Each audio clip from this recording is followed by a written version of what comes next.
ماہ نومبر کی سرد راتوں میں فیض آباد کی زمین پر تیز بارش میں بھیگتے ہوئے، ہزاروں شیل کھاتے ہوئے، خون میں نہاتے ہوئے، ظلم و بربریت کے آگے تحفظ ختم نبوت صلی اللہ علیہ وآلہ وسلم کی خاطر تاریخ رقم کرتے ہوئے عاشقوں کا امتحان۔ سن 2017 میں جب پاکستان قومی اسمبلی میں حکومت پاکستان کی جانب سے ختم نبوت کے قانون میں ترمیم کی گئی، تب 6 نومبر 2017 کو تحریک لبیک یا رسول اللہ صلی اللہ علیہ وسلم کی جانب سے فیض آباد میں دھرنا دیا گیا۔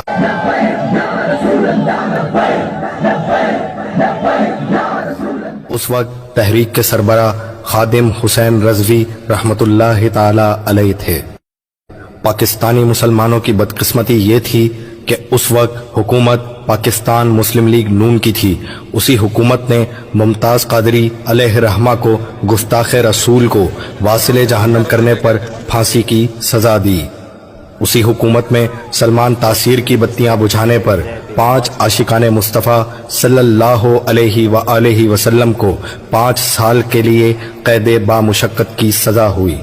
اور اسی حکومت میں تحفظ ختم نبوت کے لیے سراپا احتجاج شمع رسالت صلی اللہ علیہ وآلہ وسلم کے پروانوں کو ظلم و جبر کا نشانہ بنایا گیا، جس میں 9 عاشقان مصطفیٰ شہید اور کئی زخمی ہوئے۔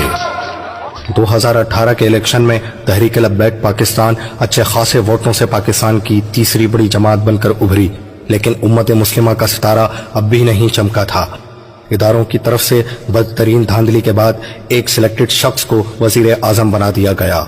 جو اپنی دور اپوزیشن میں ہی 11 رکنی عملہ 295C کے قانون میں رد و بدل کے لیے بھیج کر خود کو ختم نبوت و ناموس رسالت صلی اللہ علیہ وسلم کا غدار ثابت کر چکا تھا۔ الیکشن کے فوراً بعد ہی ہالینڈ کی طرف سے کئی گستاخانہ خاکوں کے مقابلے کا اعلان کیا گیا۔ اس وقت تحریک لبیک نے دھاندلی والے معاملے کو نظر انداز کر کے ہالینڈ کے خلاف احتجاج کا اعلان کیا۔ سنو جی، ہمارے انتخابات کیا، دھاندلی کیا، ہمارے ووٹوں پر ڈاکہ کیا، ان کی حیثیت کروڑوں اربوں بھی بار ہمارے ڈاکہ پڑے ووٹوں پر، اور ہم مر جائے، ہمیں گھسیٹا جائے، ہمارے سارے امیدوار شہید ہو جائے اور میری لاش جلا دی جائے، ان باتوں کی کوئی حیثیت نہیں۔ ثابت ہوا کہ جملہ فرائض ظلم ہے، اصل رسول بندگی استاد پر کی ہے۔ یہ اعلان کیا جب ہالینڈ کے گستاخ گرٹ ولڈر نے ناپاک اور گستاخانہ خاکوں کا مقابلہ منعقد کروانے کا اعلان کیا، تو ہمیشہ کی طرح سب سے گرجدار للکار اور مزاحمتی آواز تحریک لبیک پاکستان کی جانب سے اٹھائی گئی۔ تحریک لبیک پاکستان نے 29 اگست 2018 کو لاہور سے اسلام آباد مارچ کی کال دی، اور حکومت وقت سے مطالبہ کیا گیا کہ ان گستاخانہ مقابلے کو روکنے کے لیے ہالینڈ کے سفیر کو طلب کر کے تمام تعلقات ختم کیے جائیں، اور پھر رسول اللہ صلی اللہ علیہ وآلہ وسلم کے دیوانوں کا عشق اور جذبہ ایمانی دیکھ کر کفر لرز اٹھا۔ گستاخ گرٹ ولڈر نے یہ مقابلہ منسوخ کر دیا، اور اس طرح یہ قافلہ عشق و مستی میں جہلم کے قریب سے فتح و کامرانی سے سرشار واپس لوٹ آیا۔ اقتدار ملتے ہی نیازی حکومت نے ایک ثابت شدہ گستاخ آسیہ ملعونہ کو رہا کرنے کے لیے عدالت عظمیٰ کا سہارا لیا، لیکن تحریک لبیک کا حکومت وقت سے آسیہ ملعونہ کی سزا کا مطالبہ تھا، جس نے آقا علیہ الصلوۃ والسلام اور تمام ازواج مطہرات امہات المؤمنین کی شان میں بدترین گستاخی کی تھی، جبکہ حکومت اسے انسانی حقوق کے خلاف کیا جانے والا فیصلہ بتا کر آسیہ ملعونہ کو ملک سے باہر بھیج کر آزادی دینے پر آمادہ تھی۔ بار بار مطالبہ کی بنا پر تحریک کے کارکنان اور علماء کرام کی گرفتاریوں کا سلسلہ شروع ہو گیا، جس میں امیر تحریک علامہ خادم حسین رضوی سمیت کئی جید علماء کو گرفتار کر لیا گیا، تاکہ آسیہ ملعونہ کو دوسرے ملک منتقل کرنے میں کسی قسم کی رکاوٹ درپیش نہ ہو۔ قیادت کی گرفتاری کے بعد آسیہ ملعونہ کو راتوں رات ملک سے باہر بھیج دیا گیا۔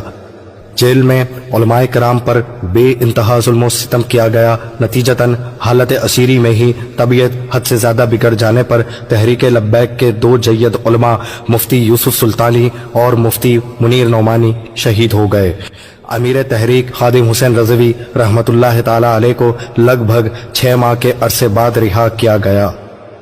اسی دوران فرانس کی طرف سے ریاستی سطح پر آقا علیہ الصلوۃ والسلام کی ایسی بدترین گستاخی کی گئی جو 1400 سال کی تاریخ میں کبھی نہیں ہوئی۔ فرانس کے صدر کی طرف سے عقائد و جہاں کے خاکے شائع کیے گئے، جس پر 15 نومبر 2020 کو خادم حسین رضوی کی سربراہی میں فرانسیسی سفیر کی ملک بدری کے خلاف دھرنا دیا گیا۔ اس وقت آپ علیہ رحمہ شدید علیل تھے، لیکن ناموس مصطفیٰ صلی اللہ علیہ وسلم کے لیے آپ کی علالت نے بھی آپ کے حوصلے پست نہ کیے۔ آپ نے حکومت سے مطالبہ کیا کہ وہ فرانس کے ساتھ تعلقات ختم کرے اور فرانس کا سفیر ملک بدر کرے۔ 16 نومبر کو حکومت اور تحریک کے بیچ فرانسیسی سفیر کی ملک بدری کا معاہدہ طے پایا اور تحریک لبیک کی جانب سے دھرنا ختم کیا گیا۔ 19 نومبر کو حضرت خادم حسین رضوی رحمۃ اللہ تعالی علیہ اسی علالت کے سبب دنیا فانی سے رخصت ہو گئے۔ یہ ہر غیرت مند مسلمان کے لیے بہت بڑا صدمہ تھا، امت مسلمہ کے لیے بہت بڑا نقصان، اور یقیناً آپ کے وصال پر اہل کفار کے گھروں میں جشن کا سما ہوگا، کیونکہ وہ فریڈم آف اسپیچ کے نام پر اسلام کے خلاف جو محاذ تیار کر رہے تھے، اس محاذ کے سامنے خادم حسین رضوی ایک سیسا پلائی دیوار کی مانند تھے۔ آپ کی وفات کے فوراً بعد ہی صحابہ کرام کی سنت پر عمل کرتے ہوئے ارکان شورا کے فیصلے پر آپ کے بڑے صاحبزادے حافظ سعد حسین رضوی صاحب کو تحریک کا امیر منتخب کر دیا گیا۔ اپنے کارکنان سے بحیثیت امیر تحریک پہلا خطبہ فرماتے وقت آپ نے اپنے بابا جان کے مشن کو پایہ تکمیل تک پہنچانے کا عہد کیا۔ میں آپ سے وعدہ کرتا ہوں انشاءاللہ زندگی کے کسی بھی شعبے کو خالی نہیں چھوڑیں گے، ہر طرف جائیں گے، اسی ملک میں رہیں گے، یہی ناموس رسالت کی پہرے داری کریں گے، یہی ختم نبوت کی بازبانی کریں گے، اور اسی ملک میں حضور کے دین کو غالب کریں گے۔ اور انشاءاللہ میں آپ سے یہ کہتا ہوں کہ حضور کے دین کو تخت پر لانے کے لیے ہم اپنے قائد کے خواب کو شرمندہ تعبیر کریں گے۔ والد کا غم تو آپ کی آنکھوں سے چھلک ہی رہا تھا، لیکن آپ کے الفاظ آپ کے دل میں موجود غم امت کی عکاسی بھی کر رہے تھے۔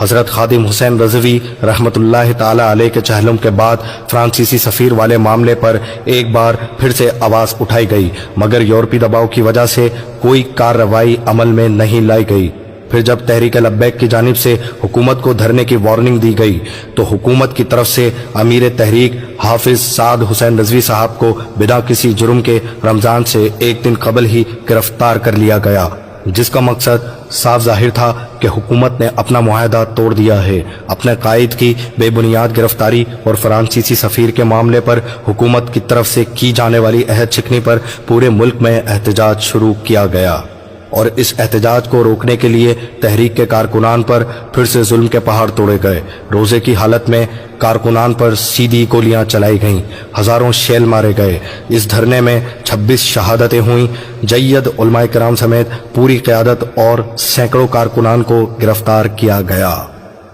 ظلم و ستم کا یہ سلسلہ اس لیے نہیں رک رہا تھا کیونکہ حکومت کی طرف سے ملنے والی ساری آفرز کو امیر تحریک جیل میں ہی ٹھکراتے جا رہے تھے۔ آپ کا ایک ہی مطالبہ تھا، فرانسی سفیر کی ملک بدری۔ حکومت پاکستان نے ایڑی چوٹی کا زور لگا لیا، آپ پر جیل میں تشدد بھی کیا گیا کہ آپ اس ڈیل پر رضامند ہو جائیں، لیکن آپ کے حوصلے جیل میں بھی چٹانوں کی طرح بلند تھے، اور کارکنان بھی عشق مصطفیٰ میں شہادت کے جام نوش کرنے کے لیے تیار بیٹھے تھے۔ سعد حسین رضوی کو ڈیل پر راضی کرنے کی ایک وجہ یہ بھی تھی کہ حکومت کے پاس آپ کے خلاف کوئی ثبوت ہی نہیں تھا جو وہ عدالت میں پیش کر کے آپ کو مجرم ثابت کرتے۔ بالآخر معاملہ اس بات پر طے ہوا کہ دھرنا ختم کر دیں، ہم آپ سے معاہدہ کرتے ہیں کہ سفیر والے معاملے پر آپ کا ساتھ دیں گے۔ بحکم امیر تحریک دھرنا ختم کیا گیا، لیکن پھر بھی گرفتاریوں کا سلسلہ جاری رہا، لیکن تحریک خاموشی سے معاہدے کے پورا ہونے کا انتظار کرتی رہی اور حافظ سعد حسین رضوی کی رہائی کا مطالبہ کرتی رہی، لیکن وعدہ پورا نہ کیا گیا۔